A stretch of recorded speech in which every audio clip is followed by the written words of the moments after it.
ராம்ராஜ் வேட்டி வார கொண்டாட்டம் ரூபாய் 695க்கு கலர் ஷர்ட்டுடன் வேட்டி ஜனவரி 1 முதல் 7 வரை. Welcome to IPS finance. நிஃப்டியை பொறுத்த வரைக்கும் 183 புள்ளிகள் சரிஞ்சு 24,004 முடிஞ்சிருக்கு. சென்செக்ஸை பொறுத்த வரைக்கும் 720 புள்ளிகள் சரிஞ்சு 79,223 நிறைவடைஞ்சிருக்கு. வாங்க பொருளாதார விமர்சகர் நாகப்பன் சார் கிட்ட பேசுவோம். சார் வணக்கம். மாலை வணக்கம் Sibi. Yes sir, NSE BSE ரெண்டுமே இறக்கத்துல தான் முடிஞ்சிருக்கு. ஆமா, நீங்க சொன்னீங்க அந்த புல்லிஷ்னஸ்லாம் கிடையாதுப்பா. ஆமா, இது ஒரு புல் பேக் ரேலி தான் சொன்னேன் நேத்து. அது கிளியரா இன்னைக்கு தெளிவா இருக்கு. அது ஒரு புல் பேக் ரேலி. அந்த புல் பேக் ரேலியினுடைய ஒரு எக்ஸஸ் இன்னைக்கு கட் ஆயிருக்கு. ஒரு எக்ஸசஸ் அப்படின்னு சொல்றோம். அந்த எக்ஸசஸ்ங்கிறது அந்த எக்ஸஸ் கட் ஆயிருக்கு. 1500 புள்ளிகள் ஏறினா 720 புள்ளிகள் இன்னைக்கு இறங்கி இருக்கு. அதே மாதிரி சென்செக்ஸ்லயும் பாத்தீங்கன்னா 12 பங்குகள் மொத்தம் அட்வான்ஸ். பட் மிச்சம் எல்லாமே டிக்ளைன் தான். 18 பங்குகள் அப்படித்தான் இருக்கு. பிராடர் மார்க்கெட்ல கிட்டத்தட்ட ஒரே மாதிரி தான் இருக்கு. அட்வான்ஸ் டிக்ளைன், அட்வான்ஸ் 2100 பங்குகள், டிக்ளைன் 1876 பங்குகள் இருக்கு பிஎஸ்சியில.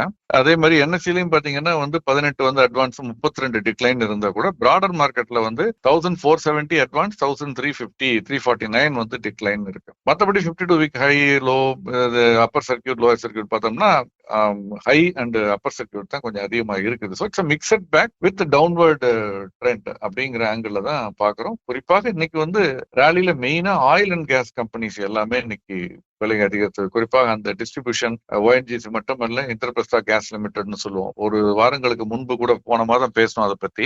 அவங்க இந்த சிட்டி கேஸ் கம்பெனிஸ்ன்னு சொல்றது, கேஸ் டிஸ்ட்ரிபியூஷன் பண்ணக்கூடிய கம்பெனிஸ் பைப் மூலமாக அவங்களுக்கான அலோகேஷனை குறைச்சிருந்தாங்க. அதனால அந்த பங்கினுடைய விலை கிட்டத்தட்ட 400 ரூபா, 390 ரூபாயில இருந்து 310 ரூபா, 320 ரூபா வரைக்கும் வந்தது. 70-80 ரூபா விழுந்தது. இப்ப அது அந்த அலோகேஷன்ஸ்ல சேஞ்சஸ் இருக்கும். அது பாசிட்டிவான இம்பாக்ட் இருக்கும்னு சொல்லி இன்னைக்கு அது சம்பந்தமான பாலிசி அறிவிப்புகள் தெரிஞ்சது. அதுல இருந்து அந்த இந்திரபிரஸ்தா கேஸ் லிமிடெட் கூட இன்னைக்கு கணிசமான விலை ஏற்றத்தை சந்தித்த ஒரு பங்குன்னு சொல்லலாம். அதனால ஆயில் அண்ட் கேஸ் செக்டார் மட்டும் இன்னைக்கு குறிப்பாக ஒரு நல்ல ஏற்றத்துல இருந்தது. மற்றபடி என்எஸ்சி 50, நிப்டி 50, நிப்டி 100, நெக்ஸ்ட் 100 அது எல்லாமே டவுன்வர்ட்ல. பைனான்சியல் சர்வீசஸா இருக்கட்டும், பேங்கா இருக்கட்டும், ஃபார்மாவா இருக்கட்டும், அதே மாதிரி ஹெல்த் கேர் எல்லாமே இன்னைக்கு டவுன்ல தான் இருந்தது. Oil and gas and media இது ரெண்டும் தவிர மற்றதெல்லாம் சின்ன சின்ன மாற்றங்கள் மற்றதுல இருக்கு. சார், இந்த வாரம் முழுக்க மந்தமா தான் இருந்துச்சு மார்க்கெட்டு.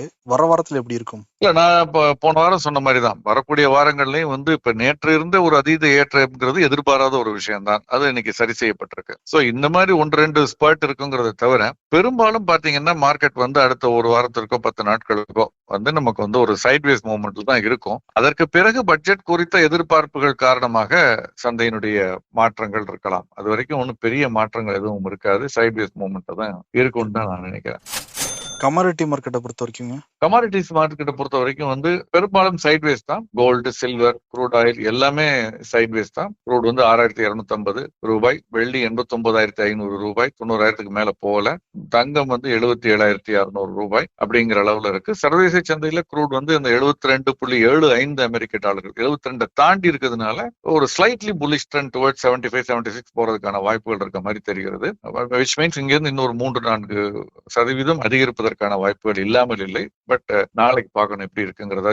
இன்னைக்கு எண்ட் எப்படி இருக்குங்கிறத பார்க்கணும். நாளை விடுமுறை. அது மாதிரி தங்கத்தை பொறுத்த வரைக்கும் $2,658, வெள்ளி $30 கிட்ட இப்ப திரும்ப 20 கீழே வந்துருச்சு. 30 கீழே வந்துருச்சு. சோ பெரிய மாற்றங்கள் ஏதும் இல்லை. பெரும்பாலும் சைட்வேஸ் மூவ்மெண்ட்ல தான் இருக்கு. டாலர் தான் இன்டர்நேஷனல் மார்க்கெட்ல டாலர் இண்டெக்ஸ் பாத்தீங்கன்னா $109 தாண்டிடுச்சு. 109ங்கிறது கிட்டத்தட்ட இன்னைக்கு இந்த ஒரு 2-3 மாதங்கள்ல மட்டும் 7% கிட்ட 8% கிட்ட ஏறி இருக்கு. ஆனுவலைஸ்ட் பேசிஸ்ல பாத்தீங்கன்னா இது பல மடங்கு அதிகரிச்சதா நம்ம கணக்குல எடுத்துக்கலாம். குறிப்பாக ட்ரம்ப் பதவியேற்ற பிறகு இந்த ஒரு பதவி, அந்த தேர்தல் முடிந்த அந்த முடிவுகள் வந்த பிறகு இந்த மாதிரியான ஒரு ஏற்றம் வந்திருக்கிறத தொடர்ந்து நம்ம பார்த்துக்கிட்டு இருக்கோம். பதவியே இருக்குல்ல சார், பதவி எடுத்துட்டாருன்னா இன்னும் பிச்சுக்குமோ சார்? நிச்சயமா அது அப்படித்தான் தெரியுது. என்னன்னா இப்ப இன்றைக்கு ஒரு முக்கியமான ஒரு விஷயத்தை உங்களோட பகிர்ந்துக்க விரும்புறேன். கொஞ்சம் அதிர்ச்சியான விஷயமும் கூட. என்னன்னா அமெரிக்காவினுடைய ட்ரெஷரி டிபார்ட்மெண்ட்டுமாங்க, நம்முடைய பைனான்ஸ் மினிஸ்ட்ரி அல்லது ரொம்ப ஒரு சென்சிட்டிவான ஒரு டிபார்ட்மெண்ட் அது. அந்த டிபார்ட்மெண்ட் தான் அந்த டிபார்ட்மெண்ட்டினுடைய கம்ப்யூட்டர் சிஸ்டம்ஸ் இது ஹேக் பண்ணப்பட்டிருக்கதா இப்ப சந்தேகப்படுறாங்க. யாரு ஹேக் பண்ணிருக்கான்னு பார்த்தா சைனீஸ் ஹேக்கர்ஸ். வேற யார் இருக்க முடியும்? சைனீஸ் ஹேக்கர்ஸ் அதை ஹேக் பண்ணிருக்காங்க. யுஎஸ் ட்ரெஷரி டிபார்ட்மெண்ட் ரொம்ப முக்கியமான ஒரு டிபார்ட்மெண்ட். ஏன் முக்கியம்னா அந்த டிபார்ட்மெண்ட் தான் வேறு நாடுகளோடு சைனா உள்ளிட்ட நாடுகளுக்கு சாங்ஷன் பண்ண போறாங்கன்னா என்ன மாதிரியான சாங்ஷன் பண்ண போறாங்க, என்ன மாதிரியான இறக்குமதி ஏற்றுமதி குறித்த தடைகள், அது பத்திய ஒரு முடிவை எடுக்கக்கூடிய ஒரு டிபார்ட்மெண்ட் அது ஃபார்மலா. அப்ப அங்க உள்ள ஒரு இன்டெலிஜென்ஸை கேதர் பண்றதுக்கு எவ்வளவு தூரம் துணிஞ்சு இந்த மாதிரியான ஒரு நடவடிக்கைகள்ல இறங்கி இருக்காங்கிறத பார்க்கும் பொழுது அதிர்ச்சியாக இருப்பதோடு, அப்ப நம்ம எல்லாம் இப்ப மற்ற சிஸ்டம்ஸ் எல்லாம் மற்றவங்களோடதெல்லாம் எவ்வளவு தூரத்துக்கு என்ன மாதிரியான ஒரு ரிஸ்க்கு எக்ஸ்போஸ் ஆயிருக்குன்னு தெரியல. இதுல என்ன ஒரு விஷயம் நம்ம பார்க்கணும்னா, இதுக்கு எதிர்வினை எப்படி அமெரிக்கா எப்படி எதிர்வினை ஆற்ற போகிறதுன்னு தெரியல. இது உண்மையான நிரூபிக்கப்பட்டு இது கண்டுபிடிச்சாங்க யாருன்னு முழுமையாக தெரிய வரும் பொழுது விசாரணைக்கு பிறகு அமெரிக்கா என்ன மாதிரியாக எதிர்வினை ஆற்ற போகிறது, அதன் காரணமாக என்ன மாதிரியான ஒரு குளோபல் டென்ஷன்ஸ் வரலாம் அப்படிங்கிறது தெரியல. நம்ம பொறுத்திருந்து பார்க்கணும். அதனால அதன் காரணமாக அமெரிக்க சந்தை சர்வதேச சந்தைகள்ல ஒரு வாலட்டிலிட்டி இருப்பதற்கான வாய்ப்பு இருக்கு. அது ஒருவேளை இந்திய சந்தையும் பாதிக்கலாம். ஓகே, இது எப்ப சார் நமக்கு தெரிய வரும்? எனக்கு டெட்லைன் எதுவும் தெரியல. அவங்களுடைய விசாரணைகள்லாம் இந்த முழு இதெல்லாம் எவ்வளவு துரிதமாக நடக்கிறதுன்னு நமக்கு தெரியாது. பட் ஓரளவு பிராடர் இண்டிகேஷன்ஸ் ஓரிரு நாட்களே தெரிஞ்சிடும் அவங்களுக்கு. இது ஏன்னா உங்களுக்கு டேட்டா எந்த சர்வர் எங்க யாருங்கிறதெல்லாம் தெரிஞ்சதுனால தான் சொல்றாங்க. ஓரளவு அவங்களுக்கு தெரியும். மெல்ல மெல்ல இனிமேல் முழு வரும் தெரிய வரும். சைனா கிட்ட என்ன சொல்லிடுவாங்க, எங்களுக்கும் அந்த ஹேக்கர் பண்ண பசங்களும் சம்பந்தம் இல்லாண்டு போயிடுவாங்க. அவங்க கோவிடுக்கு எங்களுக்குமே சம்பந்தம் இல்லைன்னு தானே சொன்னாங்க. ஆமா, இப்ப கூட புது வைரஸ் பரவிக்கிட்டு இருக்காங்க சார் சைனால. ஆமா, அடுத்தது ஒண்ணு இப்ப சொல்லியிருக்காங்க. மேபி இது மாதிரியான விஷயங்களுக்கு நம்ம இனிமே பழகிக்க வேண்டியதுதான் நினைக்கிறேன். நம்ம ஒரு படத்துல நாகேஷ் சொல்லுவார் 40 வயசு வரைக்கும் கஷ்டம், அதுக்கப்புறம் என்னன்னா பழகிடும் அப்படி.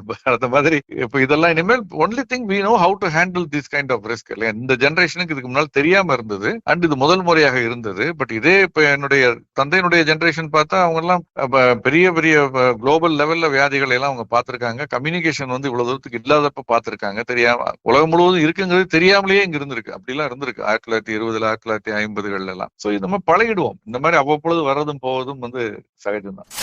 இன்னொரு பக்கம் என்எஸ்சி ஒரு சாதனை பண்ணிருக்காமே ஐபிஓல.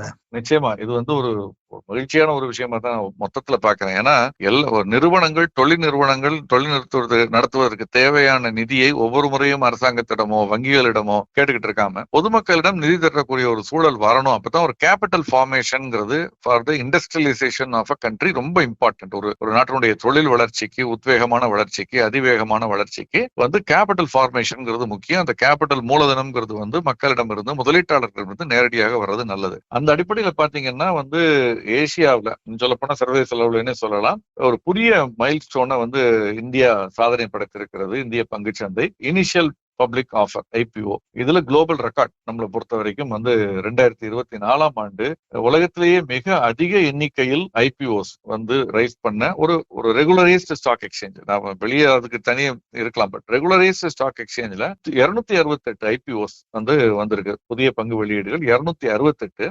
இதுல 90 வந்து மெயின் போர்டுன்னு சொல்லக்கூடிய என்எஸ்சில மெயின். இதுல 178 இது முன்னெப்போதும் இல்லாத ஒரு ரெக்கார்ட்னு சொல்லலாம். 178 ஐபிஓ வந்து எஸ்எம்இ பிளாட்ஃபார்ம்னு சொல்லக்கூடிய ஸ்மால் அண்ட் மீடியம் என்டர்பிரைசஸ் சிறு மற்றும் நடுத்தர நிறுவனங்களுக்கான அந்த பிளாட்ஃபார்ம்ல லிஸ்ட் ஆகிறதுக்கு 178. சோ 178 பிளஸ் 90 268 புதிய பங்கு வெளியீடுகள் வந்திருக்கு. இவை திரட்டிய அந்த பணத்தினுடைய அந்த மூலதனத்துடைய மொத்த அளவு வந்து பாத்தீங்கன்னா 1.67 lakh crore, அதாவது 1,67,000 கோடி. இந்த அளவுக்கு பணம் திரட்டி இருக்காங்க. இதுல ஒரு ஒப்பீட்டு அடிப்படைக்காக உங்களுக்கு சொல்றேன். என்எஸ்சில 268 ஐபிஓ, இந்தியால 268 ஐபிஓன்னு பார்த்தோம். இதற்கு அடுத்து ஷாங்காய் ஸ்டாக் எக்ஸ்சேஞ்சில் 101 தான். அதற்கடுத்து ஆமா ஜப்பானீஸ் ஸ்டாக் எக்ஸ்சேஞ்ச் ஆமா இதுல பாதி கூட கிடையாது. 6 பங்குச்சந்தைகளை உள்ளடக்கிய ஜப்பானீஸ் ஸ்டாக் எக்ஸ்சேஞ்சில் 93 தான். ஹாங்காங் ஸ்டாக் எக்ஸ்சேஞ்சில் 66, நாஸ்டாக் என்ஒய்சி எல்லாம் அதற்கு கீழே. பட் நாஸ்டாக் அண்ட் என்எஸ்சி திரட்டிய மூலதனம் இதெல்லாம் விட அதிகம். பட் அதையும் விட அதிகம் இந்தியா திரட்டிய மூலதனம். ஹாங்காங் ஸ்டாக் எக்ஸ்சேஞ்ச் திரட்டிய மூலதனம் 10.4 பில்லியன் அமெரிக்க டாலர்கள். நியூயார்க் ஸ்டாக் எக்ஸ்சேஞ்ச் மூலமாக திரட்டப்பட்ட அந்த மூலதனம் புதிய பங்கு வெளியீடுகள் மூலமாக 15.9 பில்லியன் அமெரிக்க டாலர்கள். நாஸ்டாக் 16.5 அமெரிக்க டாலர்கள். வேற என்எஸ்சி பார்த்தா 19.5 பில்லியன் அமெரிக்க டாலர்கள். சோ ஷாங்காய் ஸ்டாக் எக்ஸ்சேஞ்ச் திரட்டிய 8.8 விட 2 மடங்கு, ஹாங்காங் ஸ்டாக் எக்ஸ்சேஞ்ச் திரட்டிய விட 2 மடங்கு, நியூயார்க் ஸ்டாக் எக்ஸ்சேஞ்ச் நாஸ்டாக் திரட்டியோட கிட்டத்தட்ட 10, 15 அல்லது 20% அதிகமான மூலதனத்தையும் திரட்டி இருக்கிறோம். சோ பங்கு வெளியீட்டின் எண்ணிக்கையிலும் சரி, திரட்டப்பட்ட மூலதனத்தின் எண்ணிக்கையிலும் முன்னெப்போதும் இல்லாத ஒரு புதிய சாதனையை 2024 இந்திய பங்கு சந்தைகள் படைத்திருக்கு. இந்த பெருமை முழுவதும் முதலீட்டாளர்களை சேரும் நான் நினைக்கிறேன். வேற ஏதாவது சிறப்பு செய்திகள் இருக்குங்களா சார்? பங்கு வெளியீடுகள் நிறைய வந்துட்டு இருக்குது. இப்ப அடுத்த வாரம் வந்து குவாட்ரண்ட் ஃபியூச்சர் டெக்னு ஒரு IPO செபாய் என்று அதனுடைய பங்கு வெளியீடு துவங்க இருக்கிறது. குறைந்தபட்சம் 275 ரூபாய், அதிகபட்சம் 290 ரூபாய் அப்படின்னு பிக்ஸ் பண்ணிருக்காங்க. அதனுடைய ஃபேஸ் வேல்யூ 10 ரூபாய். இந்த பங்கு வெளியீடு எப்படி இருக்குங்கிறது வரக்கூடியது வந்து 9ஆம் தேதி 7ஆம் தேதி துவங்கி 9ஆம் தேதி முடிவடைய இருக்கிறது. மேலும் இந்த வாரம் வந்து வெளிவந்த பல பங்குகள் வந்து அடுத்த வார துவக்கத்துல வந்து பங்கு சந்தையில் இருக்கிறது. சோ அதெல்லாம் வரும்பொழுது அதை பத்தி நம்ம மேலும் பார்க்கலாம். நேயர்களுடைய கேள்விகளுக்கு நம்ம தொடர்ந்து பதிலளிச்சுக்கிட்டு வர்றோம். அதுல ஒரு விஷயத்த இங்க சொல்லணும். சில சமயம் வந்து உரிமையாக நம்மிடம் கோபிச்சுக்கிறாங்க. எல்லா கேள்விகளையும் முழுமையாக பார்ப்பதற்கு நம்ம டீம்ல வந்து மெம்பர்ஸ் நம்ம பாக்குறதுக்கு கொஞ்சம் நாள் ஆகுது. பட் நிச்சயமாக எந்த கேள்வியும் நம்ம விட்டுற மாட்டோம். எதெல்லாம் நம்மளால முடியுமோ நேரம் கிடைக்கும் பொழுது நம்ம பதில் சொல்லிக்கிட்டு இருக்கோங்கிறத மட்டும் நம்ம சொல்லிக்கிறேன். நிச்சயம் சார். அதே மாதிரி கமெண்ட் செக்ஷன்ல ஹேக்கர்ஸ் வந்திருக்காங்க சார். அப்படியா? ஆமா, நிறைய அந்த ரூமர்ஸ் கிளப்புவாங்கல்ல, பிட்காயின்ல பண்ணுங்க, முதலீடு பண்ணுங்க, கிரிப்டோ கரன்சில பண்ணுங்க அப்படின்னு. ஆமா, அதுலயும் நம்ம நேயர்கள் ரொம்ப கவனமா இருக்கணும்.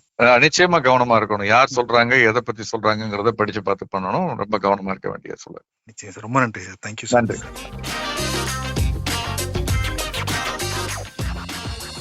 ராம்ராஜ் வேட்டி வார கொண்டாட்டம் ரூபாய் 695க்கு கலர் ஷர்ட்டுடன் வேட்டி ஜனவரி 1 முதல் 7 வரை.